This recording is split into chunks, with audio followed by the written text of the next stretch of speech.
The massive alien warship hung in Earth's orbit like a steel cathedral, its hull gleaming with the advanced technology of the Galactic Defense Force. Inside the ship's briefing room, representatives from 12 different species sat around a holographic table, their various forms creating a bizarre collection of beings that would have amazed any human who saw them. Commander Zexathari, a tall reptilian creature with scales that shifted color based on his mood, stood at the head of the table. His scales currently showed deep purple, indicating serious concern. "The Korthak Empire has broken through our defensive lines in the Outer Rim," he announced, his voice carrying the weight of bad news. "They're moving toward the core systems faster than we anticipated." The other aliens shifted uncomfortably. General Vorth, whose rocky exterior made him look like a walking mountain, slammed his fist on the table. The sound echoed through the room like thunder. "Impossible! Our plasma cannons and energy shields should have held them back for months."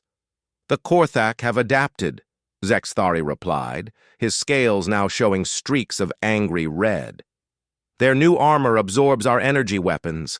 Our ion rifles barely scratch their soldiers, and their ships shrug off our plasma bombardments like they're nothing more than gentle rain." An insect-like being named Clicktar spoke up, her mandibles clicking nervously. "What about the Andromedans? Their sonic weapons?" "Useless," came the reply from Ambassador Quen, whose blue-skinned form seemed to glow with disappointment. "The Korthak wear some kind of hearing protection that makes our sonic attacks completely ineffective." The room fell silent except for the quiet hum of the ship's engines. These were the greatest military minds in the galaxy, representing civilizations that had conquered space travel thousands of years before humans had even discovered fire. Yet they sat here, defeated by an enemy that seemed to have found an answer to every weapon they possessed. "There must be something," whispered Dr. Nexara, a pale, thin being whose large black eyes held ancient wisdom. "Some weapon or technology we haven't considered."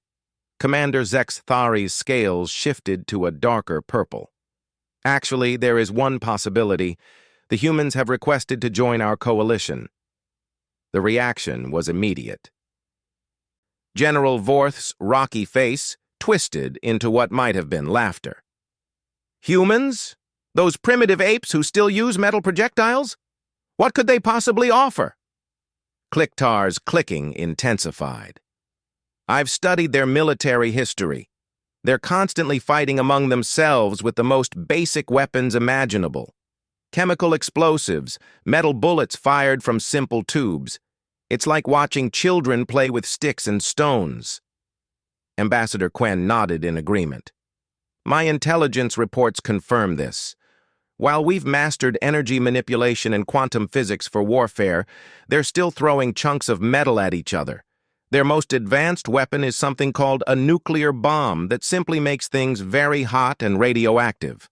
"Exactly my point," Zexathari said, though his scales now showed hints of green, suggesting uncertainty. "But they're persistent. They've sent a delegation requesting to contribute to our war effort. They claim they have something that could help." The laughter that erupted from the assembled aliens was like a symphony of different sounds. Vorth's rumbling chuckle mixed with Clicktar's chittering and Quen's melodic amusement. Even the normally serious Dr. Nexara allowed herself a small smile.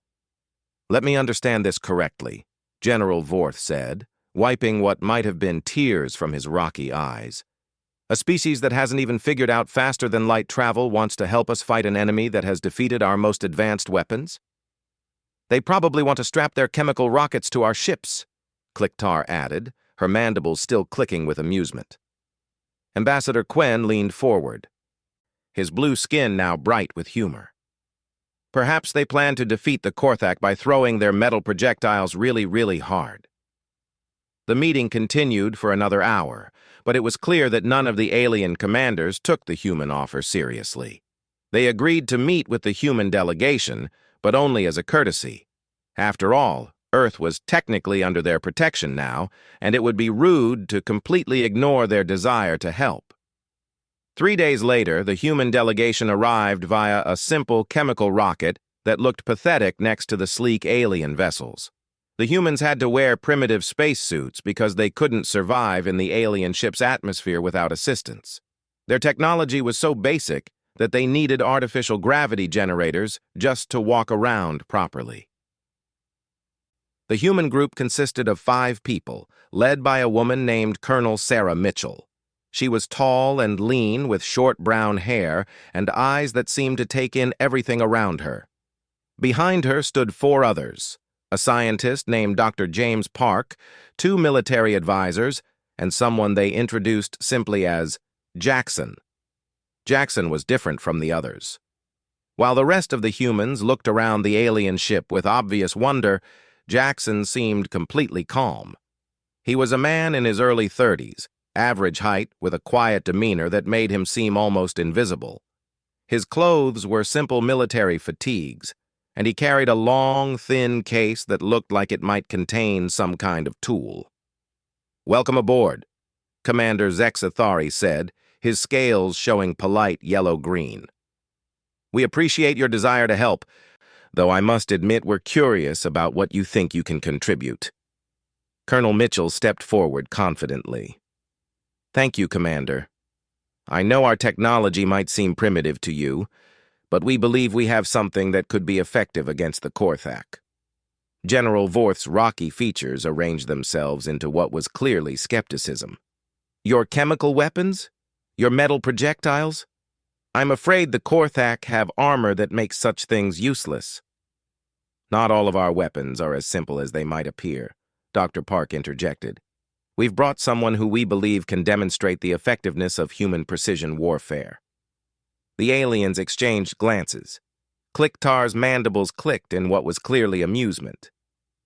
"Precision warfare? With metal projectiles?" Jackson finally spoke, his voice quiet but clear. "Sir, with respect, I'd like to show you what human marksmanship can accomplish." The word marksmanship didn't translate well into galactic standard, and the aliens had to have their computers explain the concept. When they understood that it meant the ability to accurately hit targets at long distances, the laughter began again. "You want to throw metal at them more accurately?" Ambassador Quinn asked, his blue skin bright with amusement. "Not throw," Jackson replied calmly. "Shoot." Commander Zexthari decided to humor them. After all, it couldn't hurt to see what these primitive beings considered advanced warfare. He led the group to the ship's observation deck, which offered a clear view of space. "There's an old mining asteroid about 50 kilometers away," Zexthari said, pointing to a barely visible speck in the distance. "Our targeting systems can barely make it out at this range. What exactly do you plan to do?" Jackson opened his case and began assembling what looked like an impossibly simple device. It was clearly a weapon, but compared to the elegant energy rifles carried by the alien soldiers, it looked like a piece of ancient history. The aliens watched with growing amusement as Jackson carefully put together what was essentially a metal tube with a scope on top. "Is that some kind of chemical launcher?" Kliktar asked, her clicking now rapid with humor. "Something like that," Jackson replied, continuing his careful assembly. Dr. Park stepped forward to explain. "This is a precision rifle, designed for extreme long-range engagement. The projectile is specially manufactured to maintain accuracy over vast distances." The aliens looked at each other with expressions that clearly said, "These humans are completely insane." General Vorth rumbled with laughter. "Young human? That asteroid is 50 kilometers away. In the vacuum of space, even our most advanced targeting systems would struggle to hit something that small at that distance." Jackson finished assembling his rifle and settled into a prone position, looking through the scope toward the invisible asteroid. "I understand your skepticism, sir, but sometimes the old ways work better than people expect." The aliens gathered around, more curious now than amused. They activated their own sensors and targeting systems to get a better view of the distant asteroid. On their screens, it appeared as nothing more than a tiny, slowly rotating rock. Even if you could somehow hit it, Dr. Nexara said thoughtfully, what damage could a simple metal projectile do? Jackson made some final adjustments to his scope, taking into account factors that the aliens couldn't even understand. He was calculating for the rotation of the asteroid, the gravitational fields of nearby objects, even the tiny atmospheric effects from the ship itself. "Ma'am," Jackson said quietly, "sometimes it's not about the size of the bullet. It's about where you put it." Commander Zexathari's scales showed deep skepticism as he watched Jackson prepare for his shot. "Human, I appreciate your confidence, but even our computer-guided systems couldn't guarantee a hit at this range." Jackson took a deep breath and slowly let it out. In the absolute silence of space, there was no wind to account for, but there were dozens of other factors that had to be considered. The movement of the ship, the rotation of the asteroid, the gravitational effects of the nearby planet. "Distance to target?" Jackson asked quietly. 51.7 kilometers, Dr. Park replied, reading from his instruments. The aliens watched with growing fascination as Jackson made microscopic adjustments to his scope. They had expected a primitive display of weapon technology. Instead, they were witnessing something they had never seen before. A human being using nothing but his own skill and judgment to attempt something their advanced computers said was impossible. "Ready," Jackson whispered, more to himself than to anyone else. The moment stretched out like an eternity. The aliens held their breath, waiting to see this human make a fool of himself. The rifle was so simple, so primitive, that it seemed laughable compared to their advanced energy weapons. Then Jackson pulled the trigger. The sound of the rifle firing was nothing like the sophisticated hum of alien energy weapons. It was a sharp, explosive crack that seemed almost crude compared to the advanced technology surrounding them. The aliens watched their screens, expecting to see nothing more than a metal projectile disappearing harmlessly into space. For exactly 2.3 seconds, nothing happened. The asteroid continued its slow rotation, completely unchanged. Then suddenly a small puff of debris exploded from its surface. The silence that followed was deafening. Commander Zexathari stared at his instruments in disbelief. His scales rapidly shifted through every color in his emotional spectrum. "Impossible," he whispered. General Vorth's rocky features had gone completely still. "The sensors must be malfunctioning." But Dr. Nexara, whose species had the most advanced detection equipment in the galaxy, was already running multiple scans. "No malfunction," she said quietly. "Direct hit. The projectile struck within centimeters of the asteroid's geometric center." Jackson calmly began disassembling his rifle, his movements precise and practiced. 51.7 kilometers, as requested, he said simply. The aliens looked from Jackson to their instruments and back again. Clicktar's mandibles had stopped clicking entirely. Ambassador Quen's blue skin had gone pale with shock. The idea that a primitive metal projectile, fired by hand calculations and human judgment, had just accomplished what their computers said was impossible, was shaking their understanding of warfare itself. "How?" General Vorth finally managed to ask. Colonel Mitchell stepped forward, a slight smile on her face. "Gentlemen, ladies, what you just witnessed is the result of over 200 years of human precision shooting development.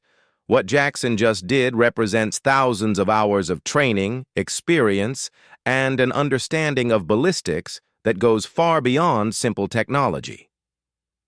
Dr. Park activated a portable holographic display. "While you've focused on energy weapons and automated systems, humans have perfected the art of precision engagement. We calculate wind drift, bullet drop, target movement, atmospheric conditions, and dozens of other factors that most species consider irrelevant." "But it's just a metal projectile," Clicktar protested weakly. "Yes," Jackson replied, "but it's a very precisely placed metal projectile." Commander Zexathari was still staring at his readouts. The kinetic energy alone from that distance should have been minimal. How could it cause visible damage? Jackson's expression became slightly more serious. "Sir, that wasn't a demonstration of destructive power. That was a demonstration of precision. The bullet I fired weighed less than 30 grams and was traveling at about 800 meters per second when it hit. In terms of pure energy, it was almost nothing." The aliens exchanged confused glances. If the projectile had so little energy, why were the humans acting like this demonstration was impressive? Colonel Mitchell seemed to read their confusion. "The point isn't the power of the bullet. The point is that Jackson put it exactly where he intended it to go from 50 kilometers away, using nothing but skill and experience. Now imagine what happens when we scale that precision up." Dr. Park activated another display showing various human weapon systems. "Our kinetic weapons come in many sizes. Jackson's rifle is designed for precision, not power. But we also have kinetic weapons that can penetrate any armor, guided by the same principles of accuracy." The display showed images of various human weapons, from simple rifles to massive artillery pieces. To alien eyes, they all looked primitive, but now the aliens were beginning to understand that appearance could be deceiving. "Your energy weapons," Dr. Park continued, "are absorbed by Korthak armor because they're pure energy. Our kinetic weapons are physical matter moving at extremely high speeds. No armor in the galaxy is designed to stop something traveling at several kilometers per second." General Vorth's rocky features were showing the first signs of understanding. "Are you suggesting that your primitive projectile weapons could penetrate Korthak armor?" "We're not suggesting it," Colonel Mitchell replied confidently. "We're stating it as fact. Kinetic energy doesn't care about energy absorption. If you hit something hard enough and fast enough, it goes through." Jackson had finished packing his rifle and stood quietly beside the group. Commander Zexathari approached him directly.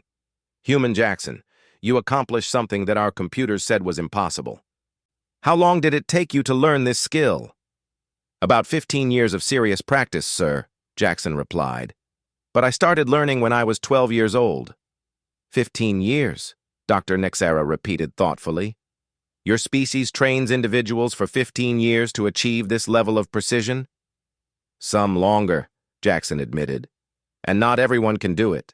It requires a particular combination of patience, mathematical understanding, physical steadiness, and mental discipline." Clicktar's mandibles began clicking again, but this time it was a thoughtful sound rather than amusement. "Your entire species practices this kind of individual precision?" Colonel Mitchell shook her head. "Not everyone, but enough. We have thousands of individuals with Jackson's level of skill, and millions more with lesser but still significant abilities." The implications were beginning to sink in. While the galactic species had developed advanced energy weapons and automated systems, humans had spent centuries perfecting the art of individual precision and kinetic warfare. They had become experts at putting projectiles exactly where they wanted them, regardless of distance or conditions. Commander Zexathari's scales were now showing deep orange, indicating intense thought. "If what you're saying is true, your kinetic weapons could indeed penetrate Korthak armor. But how do you propose to deploy them effectively in space combat?" Dr. Park smiled and activated another holographic display. "We've adapted our kinetic principles for space warfare, railguns, coil guns, and mass drivers that can accelerate projectiles to significant fractions of light speed. Combined with human precision targeting, we can hit enemy ships at ranges your energy weapons can't even reach." The aliens stared at the display showing human space-based kinetic weapons. The designs looked crude compared to their elegant energy systems, but the performance specifications were staggering. Projectiles moving at 10% of light speed, guided by human precision calculations, with enough kinetic energy to punch through any known armor. "There's more," Colonel Mitchell added. "Our kinetic weapons have another advantage. They're completely silent in space until they hit their target. No energy signature for enemy sensors to detect. No warning for defensive systems to react to. By the time the enemy knows they've been shot at, the projectile has already hit. General Vorth was beginning to look thoughtful rather than skeptical. Stealth kinetic strikes with precision accuracy, that could indeed be effective against Korthak tactics. But surely, Ambassador Quen interjected, your projectiles can be tracked by sensors once they're fired. Jackson spoke up quietly. Sir, a small, dense projectile moving through space is incredibly difficult to detect. No heat signature, minimal electromagnetic emissions, and if it's moving fast enough, sensor systems don't have time to track it effectively. Commander Zexathari was now pacing, his scales cycling through colors that indicated rapid calculation. Human delegation, you're proposing a completely different approach to space combat. Instead of energy-based weapons with immediate effect, you use kinetic projectiles with delayed impact, but superior penetration and stealth characteristics. Exactly, Dr. Park confirmed. And because our targeting is based on human calculation and experience rather than computer automation, we're much harder to jam or confuse with electronic countermeasures.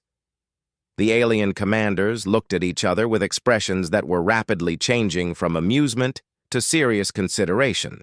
The idea that these primitive humans might actually have something valuable to contribute was a shock to their understanding of galactic warfare. Kliktar spoke first. If your claims are accurate, why haven't other species developed similar weapons? Colonel Mitchell's expression became slightly sad. Because most species develop energy weapons early in their technological advancement and consider them superior. They never bother to perfect kinetic systems because they seem primitive. Humans developed kinetic weapons first and kept improving them even after we discovered energy manipulation. We never abandoned the old ways, Jackson added quietly. We just made them better. Dr. Nexara was studying her instruments thoughtfully. The precision you demonstrated suggests capabilities that could indeed surprise the Korthak. They've adapted their armor to absorb energy, but kinetic penetration operates on completely different principles. Commander Zexathari stopped pacing and faced the human delegation directly. You're asking us to trust our most critical military operations to weapons that appear primitive and individuals trained in what seems like ancient techniques. Yes, sir, Colonel Mitchell replied without hesitation, because sometimes the oldest solutions are the best ones. General Vorth rumbled thoughtfully. The Korthak have never faced kinetic weapons in serious combat. Their armor, their tactics, their ship designs all assume energy-based attacks. Which means, Ambassador Quen said slowly, they have no defense against something they've never encountered. The mood in the room was shifting dramatically. What had started as a humoring session for primitive humans was becoming a serious tactical discussion. The aliens were beginning to understand that human warfare, while different from their own, might actually be more effective in this particular situation. Commander Zexathari made his decision. Human delegation, we'd like to see more detailed specifications for your space-based kinetic weapons. If your claims prove accurate under testing conditions, we may have a place for human forces in our coalition. Colonel Mitchell smiled. Commander, we were hoping you'd say that. We have 3 ships waiting just outside your sensor range, equipped with our latest kinetic weapon systems. If you're ready for a real demonstration, we can show you what human precision warfare can accomplish on a larger scale. The aliens looked at each other with expressions of surprise and growing respect. These humans had come prepared not just to talk, but to prove their capabilities. What they had dismissed as primitive technology was revealing itself as a sophisticated and potentially devastating approach to warfare that the galaxy had never seen before. 2 hours later, the alien command ship hung in space alongside 3 human vessels that looked like they had been designed by a completely different philosophy of engineering. Where the alien ships were elegant curves and flowing lines, the human ships were angular and practical, built for function rather than beauty. Commander Zexathari stood on the bridge, his scales showing the deep blue of intense concentration as he studied the human vessels through his ship's sensors. "Their ships are so different," he murmured. General Vorth nodded, his rocky features showing approval. "No wasted space, no decorative elements. Everything serves a purpose." The largest of the human ships was designated UES Longshot, and it was unlike anything the Galactic Fleet had ever seen. Its hull bristled with what looked like simple metal tubes, but the aliens were beginning to understand that these weren't simple at all. "Those are your kinetic weapon systems?" Dr. Nexara asked Colonel Mitchell, who stood beside her on the alien bridge. "Railgun arrays," Mitchell confirmed. "Each one can accelerate a tungsten penetrator to 15% of light speed with pinpoint accuracy." Jackson stood at a tactical station that the humans had installed, interfacing their targeting systems with the alien ship's sensors. "We've identified several test targets in the asteroid field," he reported quietly. "Distances ranging from 200 kilometers to 1,500 kilometers. Kliktar's mandibles clicked nervously. 1,500 kilometers? That's beyond the effective range of our most powerful energy weapons." "It's well within range for kinetic weapons," Dr. Park explained. "No energy dissipation over distance, no atmosphere to interfere with the projectile. In space, the only limitations are your targeting accuracy and the projectile's velocity." Commander Zexathari activated the main display, showing the asteroid field where the test would take place. Dozens of asteroids of various sizes drifted in the darkness, perfect targets for demonstration purposes. "Show us," he said simply. Jackson began entering targeting data into his system. Unlike the alien computers that required complex calculations and multiple sensor sweeps, Jackson was manually calculating trajectories using methods that seemed impossibly primitive to the watching aliens. "Target 1, Jackson announced. "Asteroid designated Alpha 7, range 1,430 kilometers. Estimated composition, iron-nickel core with silicate outer layer. Rotation period approximately 4 hours." On the main screen, the aliens could see the target asteroid, a roughly spherical rock about 50 meters in diameter. It looked like any of thousands of other asteroids in the field. "Firing," Jackson said calmly. There was no visible sign of the shot being fired from the UES Longshot. No energy discharge, no missile launch, no indication that anything had happened at all. The aliens stared at their screens, waiting for something to occur. "How long until impact?" Ambassador Quen asked. Jackson glanced at his calculations. "Approximately 11 seconds at current velocity." The seconds ticked by in absolute silence. The alien commanders watched their sensors, seeing nothing unusual in space between their position and the target asteroid. Then, suddenly, the asteroid simply ceased to exist. One moment it was there, a solid 50-meter rock drifting peacefully through space.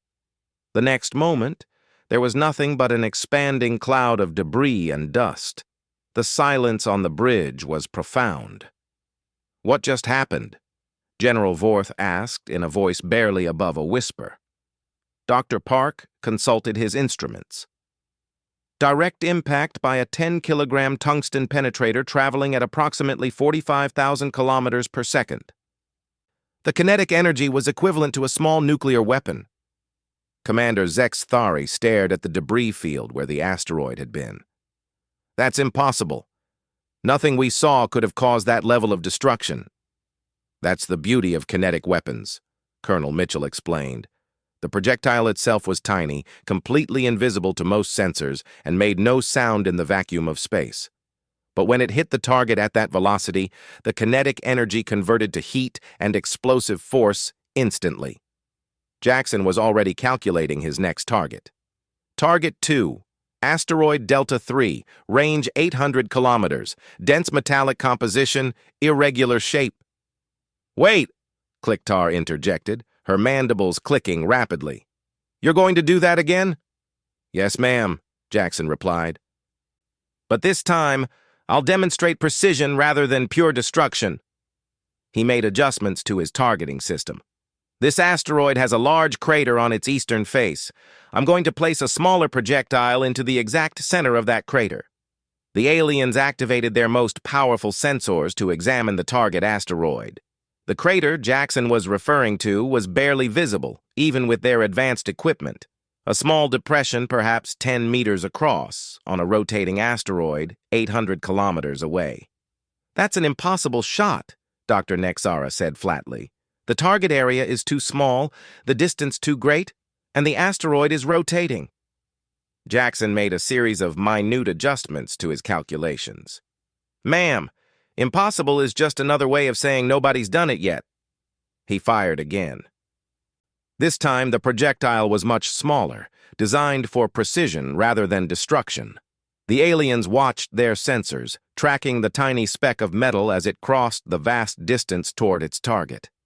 The impact was much smaller this time, visible only as a tiny flash of light when the projectile struck. But when the aliens examined the target with their most powerful telescopes, they could see that Jackson had indeed placed his shot exactly where he intended. The projectile had struck dead center in the crater, creating a small secondary impact precisely where he had aimed. General Vorth's rocky features showed an expression that might have been awe. The level of accuracy is beyond anything our automated systems could achieve. Because computers calculate probabilities, Jackson explained. Humans calculate certainties. We don't rely on what might happen, we make it happen. Commander Zexathari was beginning to understand the implications of what he was witnessing. Your kinetic weapons don't just penetrate armor and cause damage. They're precision instruments that can hit specific targets on enemy ships. Exactly, Dr. Park confirmed. We can target specific systems, specific weak points, even specific individuals if necessary. Energy weapons spread their effect over an area. Kinetic weapons put all their energy into a single point. Kliktar was studying the data from the demonstrations.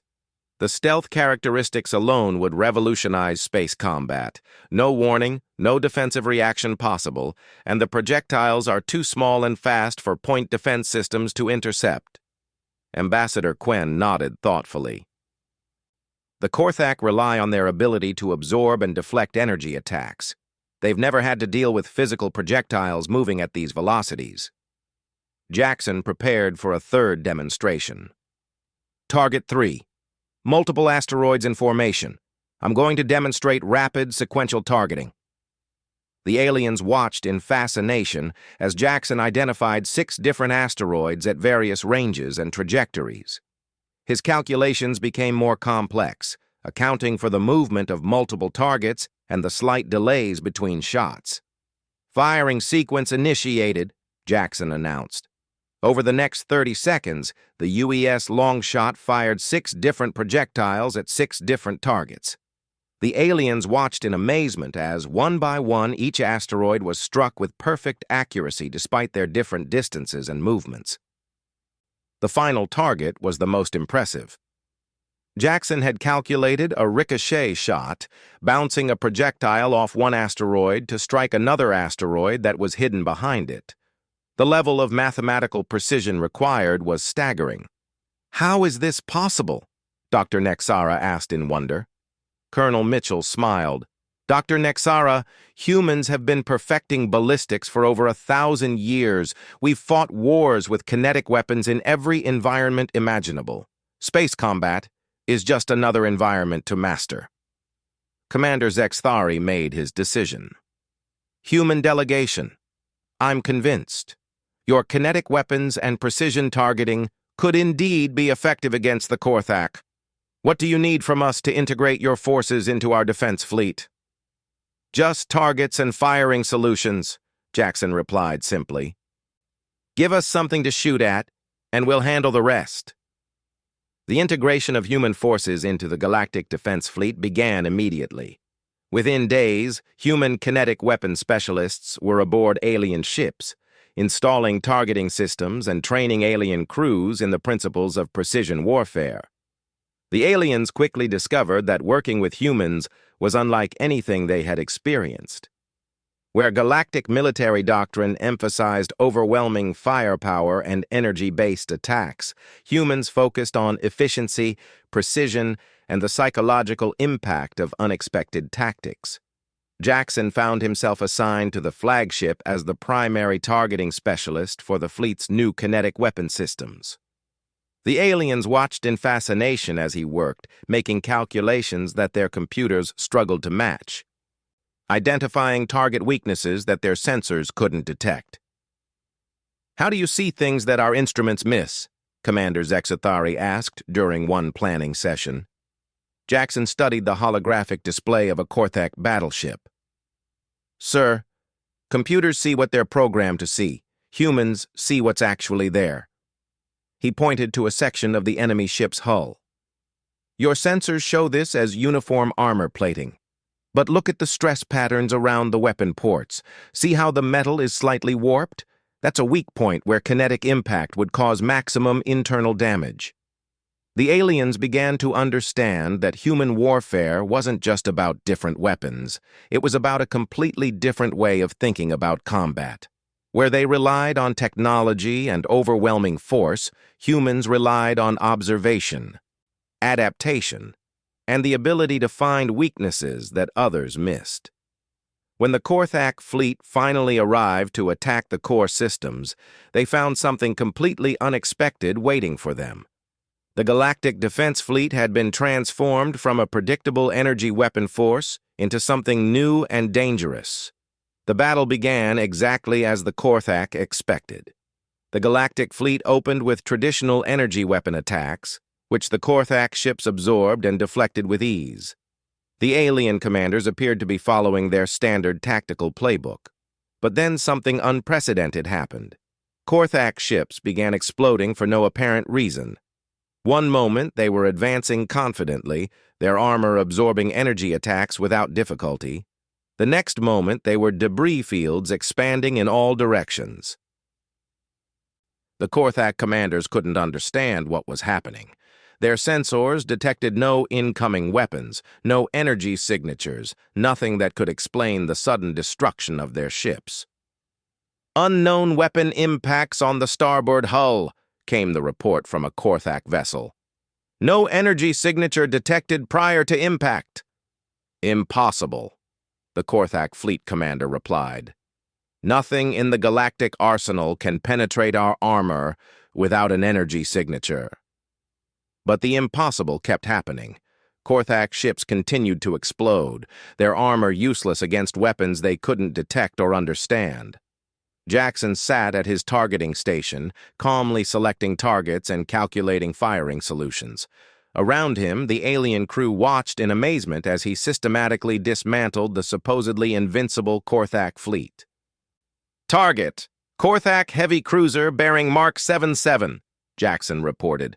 "Identified weakness in their primary reactor housing. Single precision shot should cause cascade failure." He fired.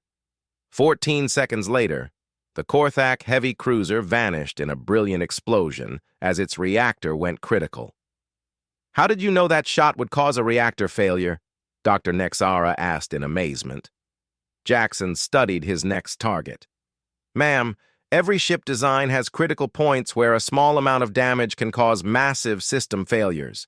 Computers look for obvious targets. Humans look for vulnerable targets." The battle continued for 3 hours, but the outcome was never in doubt. The Korthak fleet, designed to counter galactic energy weapons, was completely helpless against human kinetic attacks. They couldn't see the weapons coming, couldn't deflect them, and couldn't understand how their invincible armor was being penetrated so easily. By the end of the battle, the Korthak fleet was completely destroyed. Not a single enemy vessel escaped to report what had happened or how their armor had been defeated. Commander Zexathari stood on his bridge, staring at the debris field that had once been an invincible enemy fleet. His scales were cycling through colors that indicated emotions for which there were no words. "Human Jackson," he said finally, "I believe I owe you an apology." Jackson looked up from his targeting station. "No apology necessary, sir. Every species develops warfare differently.